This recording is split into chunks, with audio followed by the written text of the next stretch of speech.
Hi everyone, this is Hassan and welcome to my channel Hassan Academy. So today we are going to talk about elimination reaction. I will tell in very short what is E1, E2, E1 CB, because in details if I want to make video, then for particularly E1 I have to make separate, E2 separate, E1 CB separate.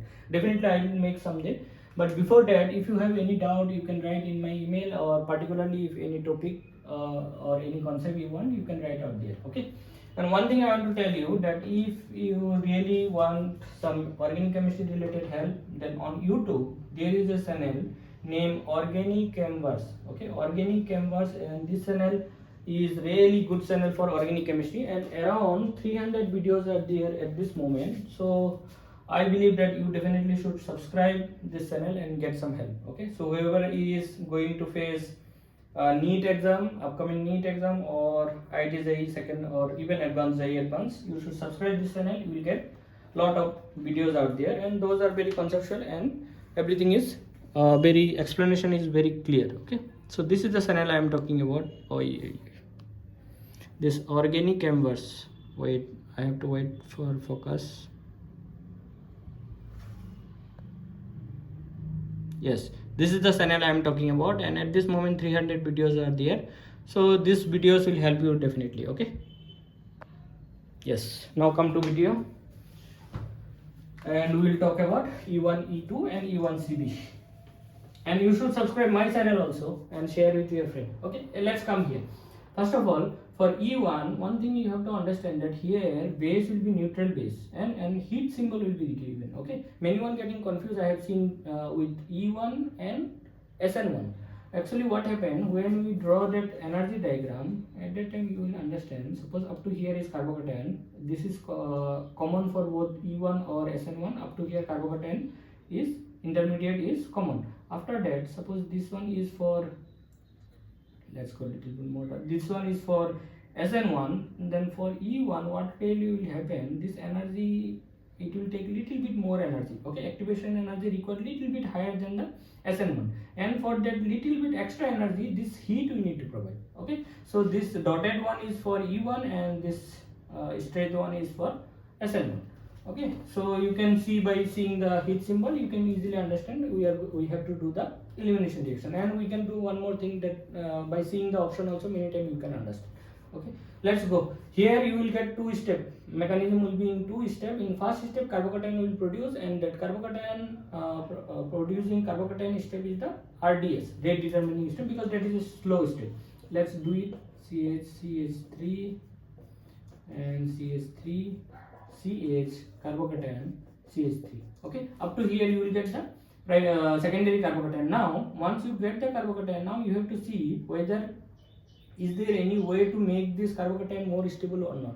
I am talking about rearrangement. Yes, now here methyl shift is possible. Once you, if you don't do methyl shift, what you can do, you can take this base will take proton here, you can produce the double bond here, but that is a Hofmann product, that is a less stable product. So we have to do the rearrangement carbocation, so that we can produce the more stable alkene, major product we can produce. Yes, so what will happen, from here methyl shift will happen. Once methyl shift you get, we will get CH3 here, CH3 here, carbocation will come here, and now here will come CH3 and CH3. Okay, now you can see this 2 degree carbocation is converted to 3 degree carbocation. This one is more stable. Now this base will come and it will take this proton, and at last what you will get, double bond will produce here, CH3 double bond, and I'm showing here CH3 is there, another CH3. So 2,3 dimethyl but 2-ene. This is the end product you will get. Okay, so you have to be very careful. If you don't do the rearrangement, you will get end product as this 1,2 carbon double bond. That is not the major product. You should produce the major product. Hope you understand. And first step is the rate determining step. Carbocation is the intermediate, and here rate will depend on both substrate and base. No, it will depend. Sorry, it will depend only on substrate. In this case, it will depend on both substrate and base. Anyway, this is the E1. Now let's go for E2. In case of E2, you can see this base. It is a negative base, negative charge base. So it is a strong base. Strong base we are using here. We can use even alcoholic KOH or NaOH. NaOH is what? Na plus OH minus. So that also we can use. In this in this everything will happen in one step. Okay, so this strong base will take this proton. Once this proton is taken, this electron will come here and this I minus will left. Okay, so in one step only you will get your product. What you get? CH3 double bond CH3. So even it is one step, we got our product as major alkene only. This is a Sedgwick product. This is also Sedgwick product. If you make double bond here, that is a Hofmann product.